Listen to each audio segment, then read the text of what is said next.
Hello नमस्कार दोस्तों, आप देख रहे हैं बिहार समाचार। समय हो चला है बिहार की खबरों को जानने का, तो चलिए जानते हैं आज की बिहार की मुख्य बड़ी खबरों को विस्तार से। एग्जिट पोल आने के बाद अचानक दिल्ली पहुंचे नीतीश कुमार, बिहार में मची खलबली। जी हम बिहार के मुख्यमंत्री नीतीश कुमार रविवार को अचानक दिल्ली पहुंच गए हैं। अभी तक यह स्पष्ट नहीं हो पाया कि वह दिल्ली क्यों पहुंचे हैं। इसको लेकर बिहार की राजनीतिक सरगर्मी तेज हो गई है। बता दें कि एक दिन पहले एग्जिट पोल सामने आया है, इसमें एनडीए की बढ़त को दर्शाया गया है। वहीं एक दिन पहले एनडीए गठबंधन की बैठक भी हुई है। माना जा रहा है कि नीतीश दिल्ली में एनडीए के नेताओं से मुलाकात कर सकते हैं। बता दें कि कुछ दिनों पहले बिहार के पूर्व डिप्टी सीएम तेजस्वी यादव ने दावा किया था कि 4 जून के बाद कुछ बड़ा होने वाला है। इसके साथ उन्होंने नीतीश को महागठबंधन में शामिल होने का ऑफर दे दिया था। नीतीश के इस यात्रा से कई तरह के कयास लगाए जा रहे हैं। किसानों पर नीतीश सरकार मेहरबान, इन सामानों की खरीद पर मिलेगा 80% अनुदान। जहाँ खेती में लागत कम करने एवं मुनाफा बढ़ाने के लिए कृषि विभाग खेती में कृषि यंत्रों के उपयोग को बढ़ावा दे रही है। इसके लिए कृषि यंत्रों की खरीद पर अनुदान भी दिया जा रहा है, ताकि खेती में कृषि यंत्रों का उपयोग कर किसान अधिक समृद्ध हो सके। विभाग द्वारा कृषि यंत्रों की खरीद पर 40 से 80% तक का अनुदान दिया जा रहा है, ताकि किसान कृषि यंत्रों की आसानी से खरीद कर सकें। विभागीय रिपोर्ट के मुताबिक रोटरी मल्चल की खरीद पर सामान्य श्रेणी के किसानों के लिए 75% एवं अनुसूचित जाति व जनजाति के किसानों के लिए 80% अनुदान प्राविधान किया गया है। इसी तरह सुपर सीडर पर सामान्य श्रेणी के किसानों को 75% एवं अनुसूचित जाति के और जनजाति के किसानों के लिए 80%, जीरो टिलेज की खरीद पर सामान्य श्रेणी के किसानों को 75% एवं अनुसूचित श्रेणी व जनजाति के किसानों को 80%, ट्रैक्टर चालित रीपर की खरीद पर सामान्य श्रेणी के किसानों को 50% एवं अनुसूचित जाति व जनजाति के किसानों को 60% अनुदान प्राविधान है।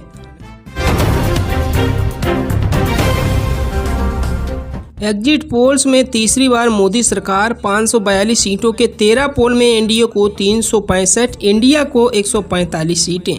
जी लोकसभा चुनाव के नतीजे से पहले एग्जिट पोल्स में पीएम मोदी की तीसरी बार हैट्रिक लगाते नजर आ रहे हैं। एक पोल में तो एनडीए 400 के पार तक पहुंच रही है। 13 एग्जिट पोल के पोल ऑफ पोल्स में एनडीए को 365 और इंडिया को 145 सीटों का अनुमान है। अन्य को 32 सीटें मिल सकती हैं।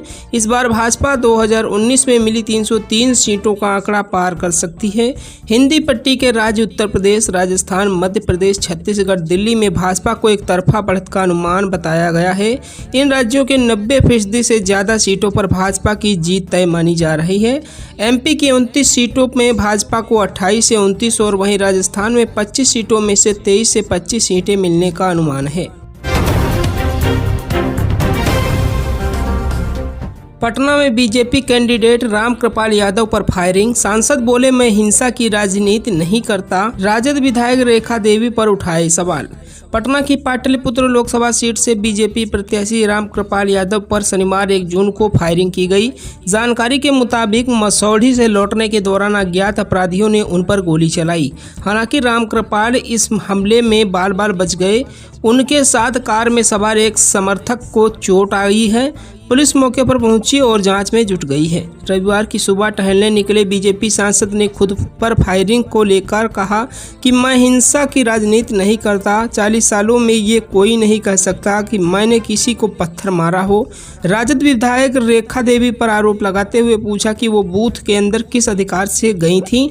रेखा देवी की तरफ से एफआईआर भी की गई। फ्रिज में ब्लास्ट के बाद बेकरी में लगी आग, समस्तीपुर में फर्स्ट फ्लोर से तीसरी मंजिल तक पहुंची लपटें।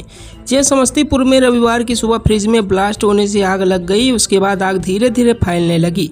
आग इतनी भीषण थी कि बेकरी पूरी तरह जलकर राख हो गई। सुबह करीब 5 बजे रास्ते से गुजर रहे राहगीरों ने देखा कि बेकरी में आग लगी हुई है। इसके बाद लोगों ने इसकी जानकारी दमकल की टीम को दी। कृष्णा बेकरी के दूसरे ग्राउंड फ्लोर पर फ्रिज रखा हुआ था। पहले फ्रिज में ब्लास्ट हुआ, उसके बाद आग फैलती गई। पहले फ्लोर पर बेकरी का सामान रखा था, आग ने उसे अपनी चपेट में लिया। आग की लपटें उठती गईं और तीसरे फ्लोर पर भट्ठी में रखी लकड़ियों तक पहुंच गई।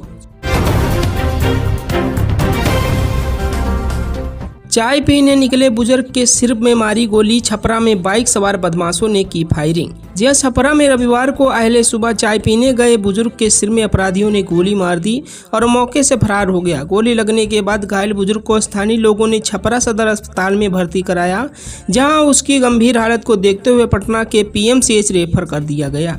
घायल बुजुर्ग की पहचान रिविलगंज थाना क्षेत्र के कचनार गांव निवासी सुरेंद्र सिंह 55 साल के रूप में हुई है। बताया जा रहा है कि जमीन विवाद के चलते सुरेंद्र सिंह की हत्या की कोशिश की गई और बाइक सवार बदमाशों ने वारदात को अंजाम दिया।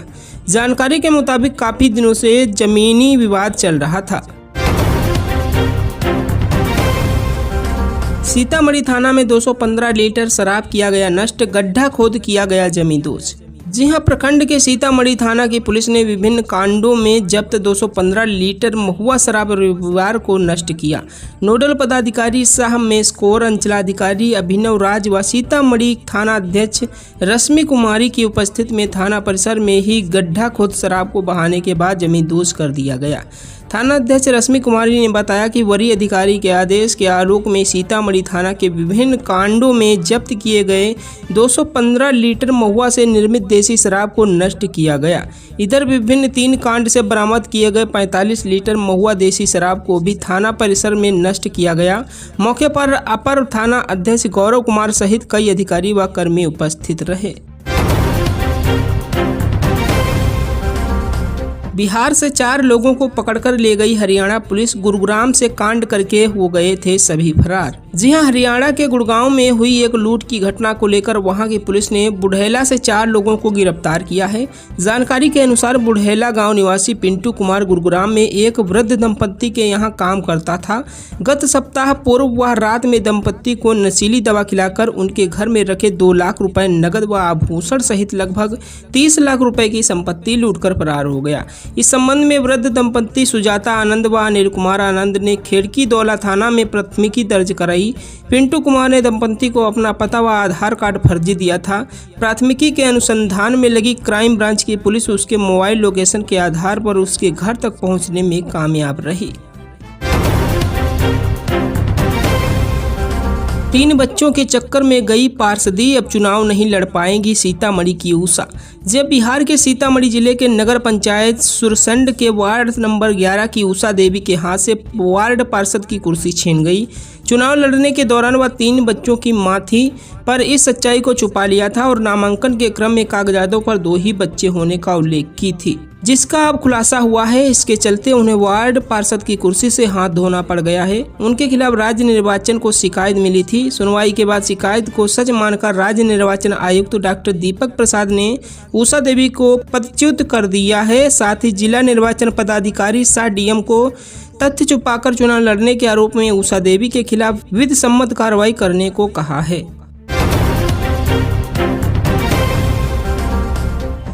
बिहार के किसी भी प्राइवेट स्कूल में फ्री में पढ़ाएं बच्चे, शुरू हो गया रजिस्ट्रेशन। जी हां दोस्तों, बिहार के प्रस्वीकृत निजी स्कूलों में कक्षा 1 में आर्थिक रूप से कमजोर बच्चों का नामांकन का प्रावधान है। इसकी जानकारी के अभाव में बहुत सारे अभिभावक अपने बच्चों का नामांकन नहीं करा पाते हैं। नियम के अनुसार कक्षा 1 में 25% कमजोर परिवार से आने वाले बच्चों का नामांकन करना होता है। शिक्षा का अधिकार अधिनियम के तहत बच्चों को यह मौका मिलता है। केंद्र सरकार यह अधिनियम वर्ष 2009 में लागू किया गया था। बिहार सरकार 2011 में योजना लागू की थी। बिहार में गुंडागर्दी का राज कायम करना चाहते लालू के युवराज गिरिराज सिंह का तेजस्वी पर निशाना, केजरीवाल पर भी तंज। जब बीजेपी के फायर ब्रांड नेता गिरिराज सिंह ने रविवार को बिहार में आखिरी चरण के मतदान में हुआ हिंसा को लेकर तेजस्वी यादव पर निशाना साधा, वहीं दिल्ली के मुख्यमंत्री अरविंद केजरीवाल पर भी तंज किया।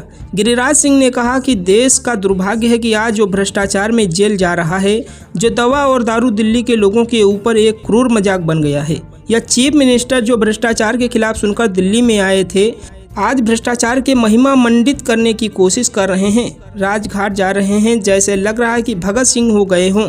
यह दुर्भाग्य है इस देश का और मैं समझता हूं देश के लोगों को ऐसे लोगों को कभी सम्मान नहीं करना चाहिए। पटना पुलिस ने 9 लोगों के खिलाफ दर्ज की एफआईआर। बीजेपी उम्मीदवार रामकृपाल यादव पर फायरिंग केस में नया मोड़। जे बिहार के पाटलिपुत्र लोकसभा क्षेत्र के भाजपा प्रत्याशी और पूर्व केंद्रीय मंत्री रामकृपाल यादव के काफिले पर शनिवार को हुई फायरिंग के मामले में दर्ज प्राथमिकी में 9 लोगों को आरोपी बनाया गया है। इस मामले की जांच और आरोपियों की गिरफ्तारी के लिए विशेष जांच दल SIT का गठन किया गया है। निवर्तमान सांसद और पूर्व केंद्रीय मंत्री रामकृपाल यादव ने आरोप लगाया है कि शनिवार की शाम मसौड़ी इलाके में उन पर फायरिंग की गई और एक समर्थक का सिर फोड़ दिया गया। पटना ईस्ट के पुलिस अधीक्षक भरत सोनी ने बताया कि इस मामले में सांसद यादव के लिखित बयान पर प्राथमिकी दर्ज की गई है। आरोपियों की गिरफ्तारी के लिए SIT का गठन किया गया है। प्राथमिकी में 9 लोगों को आरोपी बनाया गया है। आरोपियों की गिरफ्तारी के लिए छापेमारी की जा रही है। बिहार में परिवारवाद हारेगा, NDA को मिलेगा जनता का आशीर्वाद, विजय सिन्हा। जय बिहार के उप मुख्यमंत्री विजय कुमार सिन्हा ने रविवार को विंध्य धाम पहुंच मां विंध्यवासिनी के दरबार में मत्था टेका, विधिवत दर्शन पूजन कर मां का आशीर्वाद लिया। कहा कि बिहार में एग्जिट पोल का अनुमान बदलेगा और परिवारवाद की हार होगी। उप मुख्यमंत्री ने मां विंध्यवासिनी का विधिवत दर्शन पूजन कर मंदिर परिसर में विराजमान अन्य विग्रहों की पूजा अर्चना की। दर्शन पूजन के पश्चात पत्रकारों से वार्ता के दौरान उन्होंने एग्जिट पोल में बिहार में NDA की सीट कम होने पर कहा कि सीट कम नहीं होगी बल्कि बढ़ेगी ही। बिहार में जनता का आशीर्वाद NDA को मिलेगा और परिवारवाद हारेगा। एग्जिट पोल पर RJD सांसद मनोज झा ने बोला हमला, कहा PMO और बड़े लोगों का लगा पैसा। जी हां, एग्जिट पोल के आने के बाद देश की गरमाई सियासत के बीच राजद सांसद मनोज झा ने PM मोदी पर जमकर हमला बोला है। उन्होंने एग्जिट पोल को मानने से इनकार करते हुए 4 जून का इंतजार करने को कहा है। उन्होंने कहा कि एग्जिट पोल में बड़े लोगों का खर्च होता है, PMO का होता है और कुछ चैनल्स का होता है। उनको उनके खर्च का उत्सव मनाने में हमें कोई दिक्कत नहीं है, इसलिए मैं कहता हूं कि 4 जून तक का इंतजार किया जाए। खगड़िया में एम्बुलेंस ने 3